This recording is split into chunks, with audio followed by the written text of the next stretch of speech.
শহরের পুজো প্যান্ডেলগুলি পরিদর্শনে police commissioner Manoj Varma. শহরের পুজো প্যান্ডেলগুলি পরিদর্শনে পুলিশ কমিশনার মনোজ কুমার বর্মা চেতলা অগ্রণীর মণ্ডপ পরিদর্শন করলেন সিপি। টালা প্রত্যয়ের মণ্ডপও ঘুরে দেখলেন মনোজ কুমার বর্মা।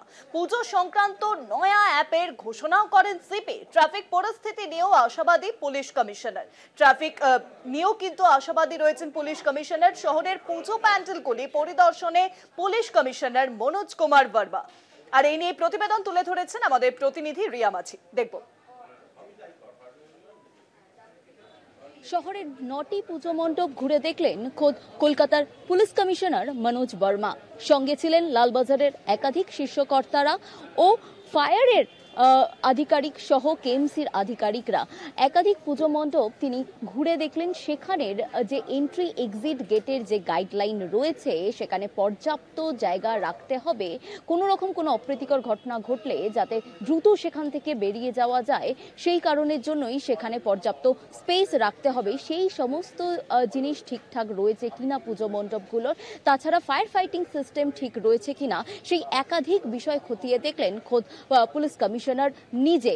এবং যেটা মনে করা হচ্ছে পুলিশের তরফ থেকে যে এবারে যেহেতু একাধিক মেট্রো লাইন খুলে গিয়েছে, তাই অন্যান্য বারের তুলনায় এবারে শহর কলকাতায় আরো বেশি পরিমাণের ভিড় হতে পারে।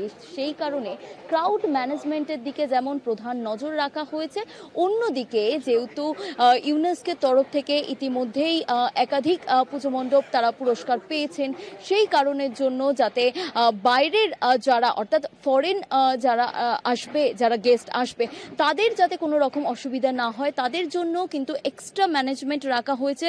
পুলিশের তরফ থেকে নজরদারি চালানো হবে এবং এবারে দর্শনার্থী যারা রয়েছে, যারা আসেন প্রতিবার কলকাতায়, তাদের জন্য বাড়তি পাওনা পুজো বন্ধু অ্যাপ লঞ্চ করেছে কলকাতা পুলিশ।